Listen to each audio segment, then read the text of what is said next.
to all. Okay, wala naman tayo. How to install BreedWeb. First, lagay natin yung ISP sa 1.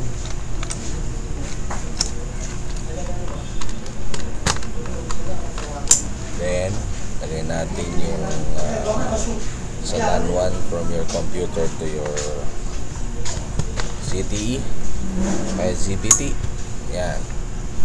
Then plug natin ang power supply nya, turn it on. Ay, ito pala. Yan. Yan. So kuti-kuti tap na siya. Yan, o. Yan. Yan. So pag bagong bilhin ninyo, ayan, identifying. So wait lang natin, connect.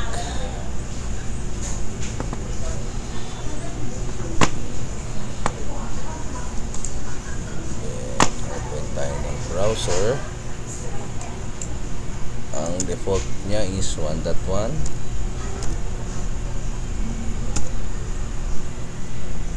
Apa? Get connected. Oh, saglit lang. Baka meron pang ano, linisin ko lang. Okay. Okay na. Ayan na, nag-load na siya. Okay, connected. Confirm. Itong lalabas siya kanya. So ang password is admin. Admin lang. Login. Yan na. Then first step, paano mag-install ng BreedWeb. Punta lang tayo sa system management. Then upload firmware file. Click yung upload. Then yung ito, yung mga files na to dito. So open WRT muna na. Open natin yan. Boom. Then click upgrade. Yan. So umiikot siya ng mga bilog na ganyan. So open another tab. Type 192.168.1.1. Yan. Yan. Okay. So wala pa. Explain. Ano pa lang. Hintayin nyo ito mag-disconnect. Pag mag-disconnect yan, automatic pa-flash na siya. Hintayin lang natin. Tayo sa tab na to, refresh natin. Wala pa. Dito natin makikita sa second tab na yan. Pagka done flashing na siya, lalabas na rito yung open WRT firmware. Yan, ikot ko lang siya. Yan. Let's wait. Flashing pa lang siya. Ayun, na-disconnect na siya ng internet. So punta tayo rito, check natin. Sige, yun, nag-connect na. So refresh natin to second page. Sige, refresh lang natin. Refresh pa. Refresh lang natin. Connection. Sige lang. Yan. Disconnect ulit siya. Nagpa-flashing pa siya. Identifying pa lang. Yeah, refresh lang tayo. Refresh. Yan. Connected na. Refresh lang. Identifying. Ayan na. Okay. Connected na siya. Connected na yan. Identifying lang siya. Yung connected. So dito na tayo. Okay na. So login lang natin. Yan. Login. Press login lang. Ayan ang model nya. Okay. Okay. 256. Okay. open natin ngayon ang WinSCP. Download na lang kayo ng WinSCP, okay? So, gawin natin is new session tayo. Click yung new session dito sa file protocol, SCP, hostname. Close na natin ito. Okay, nag-load na to. Ang hostname natin ito 192.168.1.1. Copy. Dapat naka-login, ha. Then pasok natin dito, internet 22. Yan natin to. Yan 192. Tamad lang ako mag-type. Username root and no password. Okay, login. Kailangan update. Yan, pasok na tayo. So dito tayo ng root. Yan, tayo ng TMP. Yan, nandito tayo sa TMP. Ito yung router natin. Ito naman yung ating PC. So let's open the terminal. Open terminal. Yan, click natin. Then balik tayo do sa ating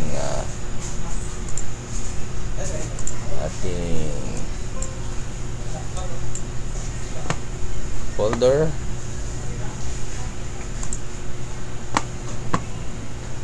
Desktop sa white router.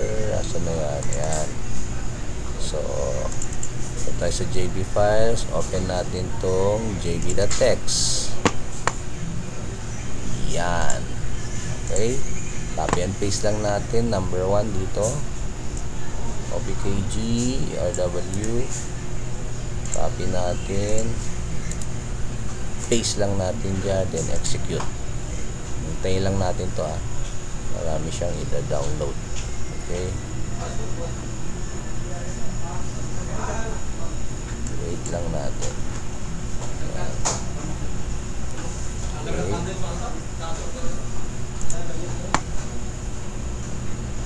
Configuring.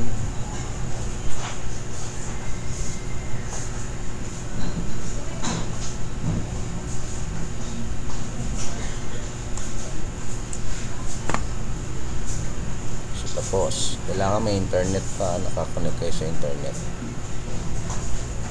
Okay. So tapos, installing kmod ftdrw pa lang siya. Let's wait lang.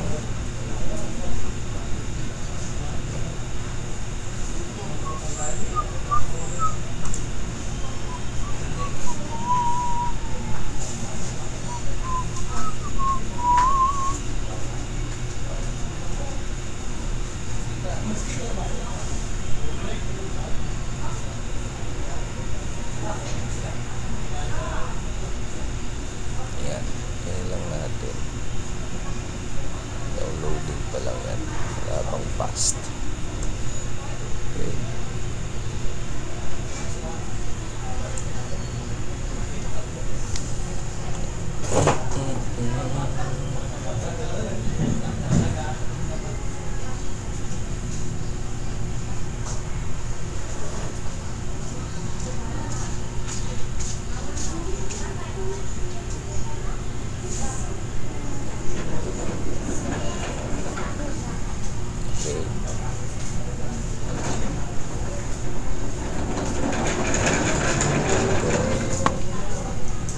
So,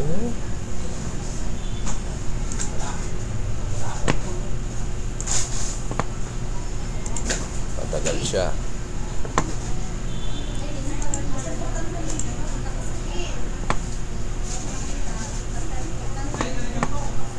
Holds pa lang siya.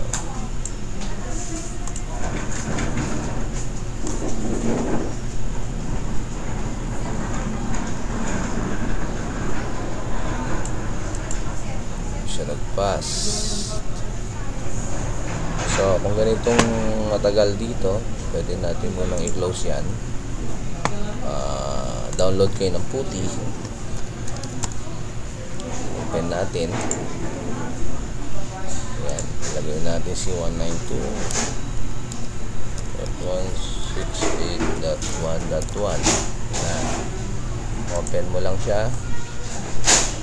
Login as root, enter mo lang, boom. Tapos yung first natin kanina medyo ayaw sa WinSCP, dito tayo sa PuTTY, copy natin, pack, enter. Yan,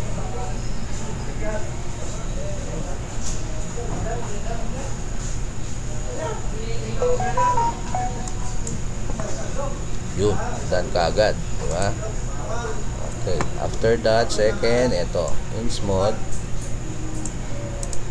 copy mo, paste, and enter. Okay na yun. After that, minimize muna natin yung PuTTY, no? So ngayon, ito yung computer mo, ito yung sa router mo, yung inside ng root ng router mo, at ito ang computer. So punta tayo sa ating desktop. Yan, dahil nasa desktop yung ating si white router. Where are you? Yan, double click, makikita natin si JB files, makikita natin to si Breed MT61. So punta tayo ng root, punta tayo sa folder ng TMP, drag and drop muna natin to dito. Yan, drag and drop. Yo. So nandito na siya. So after that, nandiyan na siya. Balik tayo kay PuTTY.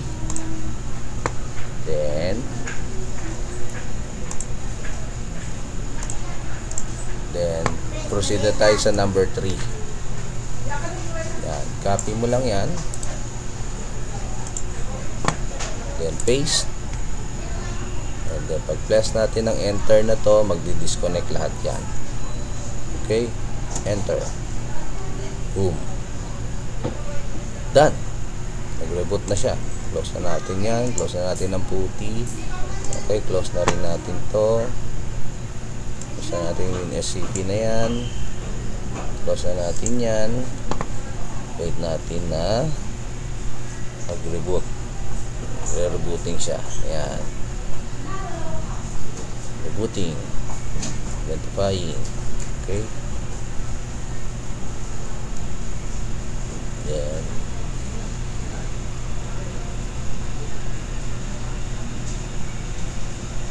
identifying. Ayan, tayo natin, sige, log out, log in. Ayan, okay na naman, okay na. So ang done na tayo sa pag-flash ng Breedweb. Paano natin ma-check? Okay, syempre alam nyo paano pumasok sa Breedweb. Tanggalin natin ang power, of course, panundot ng reset, click ang reset, then ilagay, bibitawan ang reset button na nakapindot, ilagay ang power. Yan, magbilang tayo ng 1 to 15. 1, 2, 3, 4, 5, 6, 7, 8, 9, 10, 11, 12, 13, 14, 15. Bitawan na natin yung reset. Okay, after that, alam natin ang susunod. Punta tayo dito, unidentified network na siya. Right click, properties, internet protocol sa TCP/IP. Yan, then use the following: 192.168.1. Bahala na kayo kung anong number ang gusto niyo dyan. Then subnet mask, okay, then press okay lang, then okay, done. And then onto the, dito na tayo, 192.168.1.1, i-type lang, press enter, boom. Okay, flash na ngayon tayo ng Readweb. After that, okay na, you can flash any firmware na rito. Yan. Okay, ganun lang po kadali. So choose tayo ng file. Siyempre ang gusto natin, gusto nyo yung GoCloud. Yan, first bin. Ayan. Kung gusto yung default, is default. Ayan natin. So ayan po, yan lang po siya. So kailangan po natin itong mga files na ito. Yan, files na yan, lahat na yan, files na yan. Ito, nangyari. Ayan, all files na to. Stop. Yan, ito na po ang kailangan natin na files. Ayan na po yung tutorial nya. Ayan na po, Readweb. Translate natin. Again, translate from English. Walang English yung translatable walang English. There's another language, English, translate. So again, ayaw ma-translate kasi wala tayong net. Yun lang. So pwede siguro lagyan lang natin kung ma-translate lang natin yung gateway nya 168. Okay. Yan. So may internet na. Okay. So let's go and translate this one. Other English nga. Ma-translate pa niya. Ma-translate mo ba? Ayaw niya. Doon nintik ko.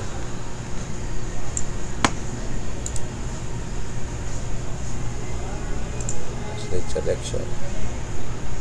This couldn't be translated. Okay. So, yun na, guys. Yun lang ang video natin. So, if you need these files, contact me.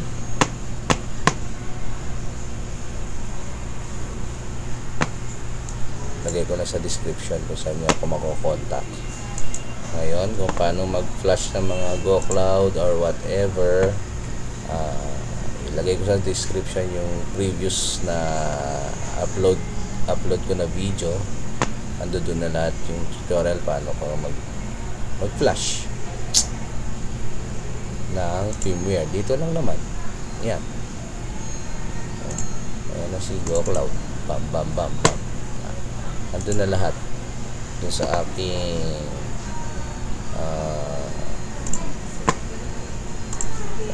YouTube channel. Ando dun na. Okay. Since I have no internet here. Okay lang. So ayan na. Dahil naka-static tayo. Sige. Yun lang. Okay. God bless. Contact me para sa files na to. Okay. Yan po.